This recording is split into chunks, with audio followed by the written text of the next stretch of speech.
এটি সংস্থা জাহাজ থেকে 10 দিনের জাহাজের মাল নামানোর বরাত পেয়েছে। সংস্থাটি তার জন্য 280 জন লোক নিয়োগ করেছেন। 3 দিন পর দেখা গেল কাজটি 1/4 সম্পূর্ণ হয়েছে। আর কতজন লোক নিয়োগ করলে কাজটি সময় মতো শেষ হবে, তাই ত্রৈরাশিক পদ্ধতি হিসাব করে লিখি। মনে করি কাজের পরিমাণ 1 অংশ, কাজ হয়েছে 1/4 অংশ, তো বাকি আছে 1/4 = 3/4 অংশ। গণিত দেওয়ার সমস্যাটি হলো দিন সংখ্যা, কাজের পরিমাণ ব্র্যাকেট অংশ, লোক সংখ্যা। দিন সংখ্যা হচ্ছে 3, কারণ 3 দিন পর বলেছে 1/4 অংশ কাজ হয়েছে, 280 জন লোক, আর 10 দিন টোটাল ছিল, তার থেকে 3 বাদ দিলে 7 দিন, 7 দিনে 3/4 অংশ, কতজন লোক সংখ্যা হবে? তাই দিন সংখ্যা বাড়লে লোক সংখ্যা কমবে, অর্থাৎ দিন সংখ্যার সঙ্গে জনসংখ্যার সম্পর্ক ব্যস্ত। কাজের পরিমাণ বাড়লে লোক সংখ্যা বাড়বে, কাজের পরিমাণ সঙ্গে লোক সংখ্যার সম্পর্ক সরল।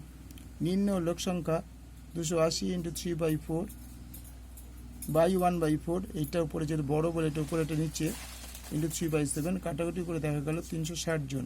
তো সময় মতো কাজটি শেষ করতে হলে লোক লাগবে 360 বিয়োগ 280 = 80 জন।